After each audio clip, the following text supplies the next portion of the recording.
Lydia Marsh knew the marsh well enough to avoid it, which was why the sound stopped her mid-step. A sharp, breathless cry carried across the reeds, not loud but urgent in the way that meant a voice was being taken by something stronger than fear. She stood still, listening again, her basket forgotten at her side, and when the sound came a second time, she recognized it for what it was. A man struggling not against an animal or a weapon, but against the land itself, the kind of danger that left no marks once it finished. Moving carefully, she followed the sound toward the low ground where rainwater collected and never fully drained. And there she saw him, a stranger on horseback, half sunken into a stretch of dark, trembling earth that had already swallowed the animal to its chest. The horse strained uselessly, each movement drawing both of them deeper, and the man had gone still in the way people do when they realize that effort has become the enemy. Lydia knew better than to rush forward, because Quicksand did not reward courage, it punished it, and she forced herself to slow her breathing even as the man's eyes found hers, with a look that wasn't panic, but calculation. The look of someone measuring how much time remained. He told her not to come closer, his voice controlled but tight, and the steadiness of it unsettled her, because men who accepted danger quietly rarely expected rescue, and she understood that if she turned away now, no one would ever know where he had gone. She tied a length of rope from her basket to a thick reed root, and crawled low across firmer ground, pushing the other end toward him inch by inch, keeping her weight spread, her movements deliberate, because saving him required resisting every instinct to hurry. When he secured the rope beneath the horse's harness and followed her instructions exactly, inching backward rather than struggling free, Lydia felt the slow, terrifying shift of balance begin, the marsh releasing its hold only because it was being outwitted rather than challenged. It took long minutes to draw him and the horse onto solid ground, and when it was done, he lay still for a moment, breathing hard, covered in mud but alive, and Lydia realized that she had just altered the course of a stranger's life without knowing anything about it. He thanked her once, simply, then mounted and rode away before she could ask his name, leaving only churned earth behind. And as Lydia watched him disappear down the distant trail, she had no way of knowing that the quiet choice she had just made would not remain between them, because some debts do not end when the danger passes, and the ground that nearly took him had set something else in motion. Jacob Hale did not slow until the marsh was far behind him, and even then he rode with the measured urgency of someone who understood how close the world had come to closing, the mud still drying on his boots as the land gradually rose and firmed beneath the horse's hooves. He did not turn to wave or call out, not from ingratitude, but because men who survive by calculation learn to keep moving while their judgment is still clear, and stopping too soon can turn relief into recklessness. Yet as the miles passed, the image of the woman kneeling at the edge of the marsh did not fade, because what unsettled him was not the danger he had escaped, but the precision with which she had saved him, her refusal to panic where most would have fled. He replayed the moment again and again, recognizing how easily it could have ended differently, and by the time he reached his ranch that night, the debt had already settled in his mind as something that could not be discharged with thanks alone. Jacob was not a man who believed in gestures made for appearance, having learned years earlier that public loyalty often dissolved under pressure, and so he told no one what had happened, only began to plan quietly, because survival had taught him that the best protection was built before it was needed. The following day, he sent word to men he trusted, not with explanations but with requests, asking them to be ready for a journey that might require steadiness more than strength, and the calm with which he did so marked the seriousness of his intent. As he prepared, he considered what he truly knew of the woman who had saved him. Nothing beyond the fact that she had acted when she did not have to, and that knowledge was enough to convince him that the world might not leave her untouched for long. He understood how rumors grew, how a lone woman living near dangerous ground could quickly become a story told without care for truth, and the thought that she might face consequences for an act of mercy sharpened his resolve. 2 days after he had ridden away, covered in mud and silence, Jacob turned his horse back toward the marshland, no longer alone, because some choices demand a return, and when a life is spared, the debt that follows is not measured in words, but in what you are willing to stand beside when the world begins to speculate. Lydia did not tell anyone what had happened, not because she thought it unimportant, but because she had learned that unusual events invited interpretation, and interpretation rarely stayed kind for long in a place where stories traveled faster than truth. She returned to her routines, gathering reeds and tending the small plot near her cabin, yet the memory of the stranger's eyes stayed with her, the way he had measured the ground and trusted her instructions without hesitation. And she found herself wondering whether he had reached safety or whether the marsh had claimed him after all. The question lingered in her mind as an unfinished thread, and though she told herself it was none of her concern, she felt a quiet responsibility that came from having been the last person to stand beside him while the ground tried to take him. 2 days later, as she was returning from the water's edge with her basket half full, she noticed dust rising along the distant trail, more than a single rider would raise, and the sight unsettled her because visitors rarely came this way without reason. As the shape of the group formed, she slowed her steps, counting the figures as they crested the rise, and the number alone made her pulse quicken, because men did not travel in such company unless something had drawn them together. She told herself they would pass by, that the road forked not far ahead,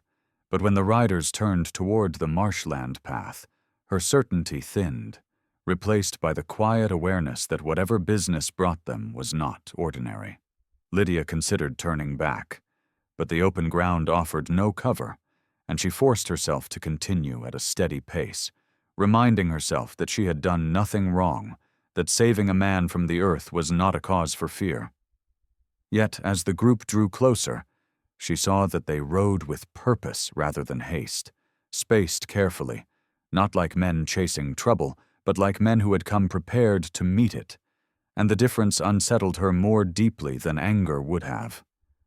By the time they slowed near her cabin, she could make out the led rider's face, and recognition struck her like a sudden change in weather,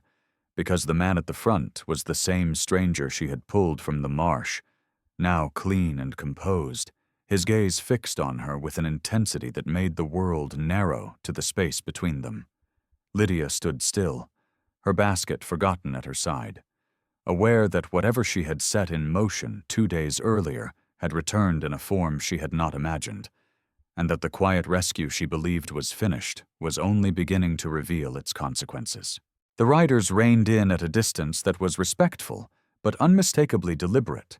close enough that Lydia could see their faces clearly, far enough that retreat would no longer look natural. And in that narrow space between, the stories she had heard all her life began arranging themselves into something dangerous. Groups of men did not arrive quietly in isolated places, and the mind, when left without facts, builds its own explanations, and every one of them felt heavier than the last. Lydia kept her hands visible, the basket resting against her leg, her posture steady though her pulse quickened, because she had learned that fear shown openly often taught others how to use it.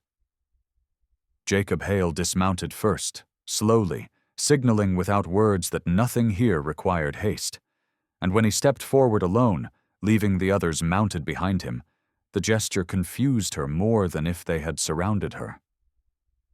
He stopped several paces away and removed his hat, a simple act that carried the weight of intention, because men who came to threaten did not begin with courtesy. He told her his name then, and said that 2 days earlier she had saved his life, and that he had returned to settle a debt that could not be carried alone, his voice calm enough to suggest planning rather than impulse.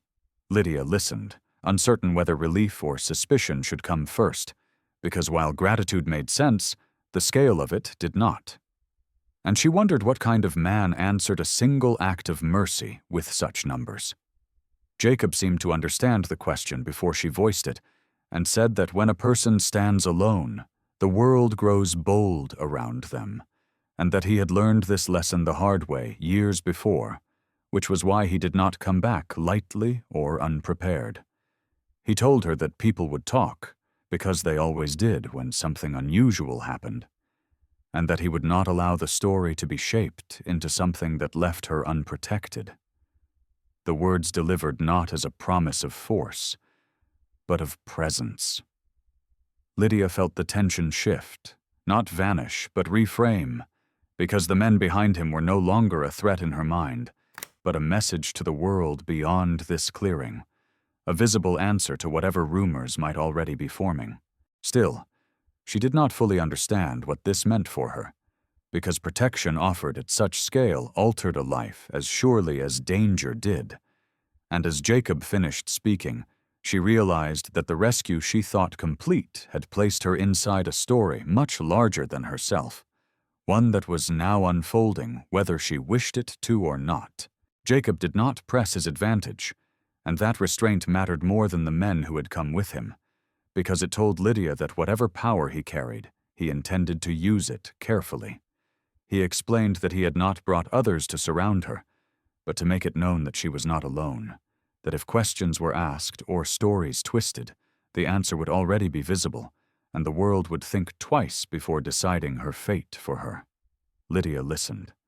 weighing the words against the memory of his stillness in the marsh, and found the same pattern in both moments, the mark of someone who moved slowly, not from hesitation, but from discipline. Still, the choice before her was not simple, because accepting protection changed the shape of a life, and she had survived this long by keeping her world small and her expectations smaller. She told him that she had not saved him for reward, that she wanted no trouble brought to her door, and Jacob answered that he understood, and that was why the decision must be hers, not his, because protection given without consent becomes another kind of danger. He said that if she wished him to leave, he would do so and take the men with him, but that if she chose otherwise, he would see that her name was spoken carefully from this day forward. The clarity of the choice startled her, because it returned control to a place she had not known how to guard, and she realized that he was not offering dominance but alliance. Lydia considered the years she had lived quietly, how easily a single rumor could unravel that peace, and understood that whether she accepted or refused, the world beyond this clearing would not remain unchanged, because what she had done had already been noticed. After a long moment, she told him that she did not fear him, but she did fear being misunderstood without anyone willing to correct it, and that if he was offering presence rather than possession, she would accept it. Jacob nodded once, neither relieved nor triumphant, and in that measured response, she saw that the choice she had made would be honored as a partnership, not claimed as a victory, and for the first time since the ground had nearly taken him, Lydia felt that the danger had truly begun to loosen its hold. The men did not linger once the purpose of their arrival had been made clear, and that, more than their numbers, revealed Jacob's intent, because power that seeks attention leaves marks behind, while power meant to protect withdraws once it is understood. One by one they turned their horses back toward the trail, not with the air of an escort standing guard, but of witnesses who had delivered a message and trusted it would carry. When only Jacob remained, the clearing felt larger again, quieter, and Lydia realized that what he had brought wasn't force, but a boundary the world could now see.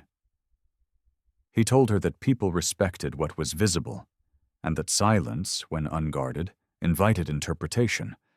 And Lydia understood that his return had been less about gratitude and more about preventing her from being turned into a story she could not control.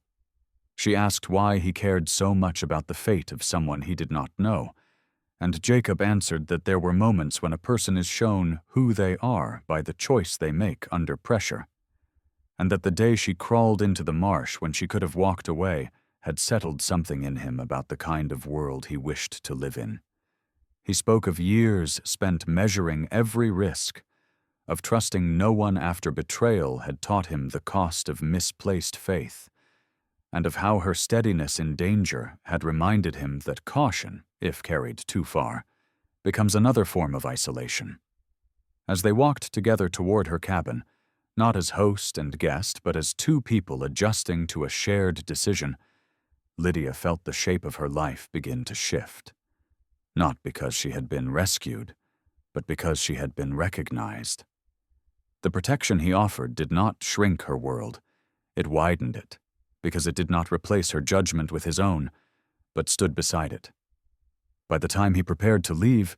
she no longer saw him as the stranger she had saved, but as someone whose return had altered the ground beneath her in a different way, creating space where fear had once been. And as he rode away alone this time, Lydia understood that the meaning of his return was not the men who came with him, but the life that had begun to unfold because he had come back at all. 2 weeks passed before Lydia understood that Jacob's return had not been a single event, but the beginning of a life being reshaped, because protection offered without possession changes the air around a person, and the world responds to it slowly, like weather adjusting after a storm. The rumors in town did not vanish, but they lost their sharpness, softened by the visible fact that Jacob Hale was not a passing stranger, and that Lydia Marsh was no longer a woman easy to speak over. When she went to market, heads still turned, but the looks carried uncertainty instead of certainty, and uncertainty was the first crack in judgment's foundation. Jacob did not crowd her space or announce his intentions. He simply appeared when he said he would, kept his word in quiet ways, and treated her decisions as final, which mattered more than any promise. He returned again after the first week, alone this time, bringing simple things: dry flour, a new lantern wick, medicine for the marsh fever that sometimes rose in late summer. And Lydia realized he was not buying her trust. He was building a pattern that made fear unnecessary. On the second visit, he asked if she would consider leaving the marsh for a safer place when the rains returned, not because she could not survive there, but because surviving should not be the only option a life allows. And when she answered that she would not go anywhere she was merely kept, Jacob nodded and said he would never ask her to live as a shadow in someone else's home. Instead, he offered a different kind of future: space on his land where she could build her own cabin, close enough for help, far enough to remain herself. A partnership that respected both her independence and the reality that no one should face the world alone if they don't have to. Lydia felt the weight of that choice settle in her chest, not as pressure but as permission, because it was the first time someone had offered her a future that did not require surrender to receive safety. In the days that followed, she visited the ranch, not as a guest being shown her place, but as a woman deciding whether the ground under her feet could hold something new. And she watched Jacob move through his life with the same disciplined steadiness she had seen in the marsh, realizing that his strength was not in how he confronted danger, but in how he prepared a life to withstand it. When the cabin was finally raised, simple, sturdy, built by hands that respected her boundaries, Lydia stood on the threshold with Jacob beside her, and understood that what had started as a rescue in trembling ground had become something neither of them could have planned: a life where her courage was honored, his caution had softened into trust, and the future was no longer something to endure alone. That evening, as the sun lowered across the fields and the land held steady beneath them, Jacob reached for her hand without urgency, and Lydia let him, not because she needed saving, but because she was choosing, fully, freely, to build a home beside the man who had come back and stayed. She saved his life when no one was watching. He came back when it mattered most. Would you have done the same? Share your thoughts, like and share the video, and don't forget to subscribe the channel for more stories of love and survival from the past.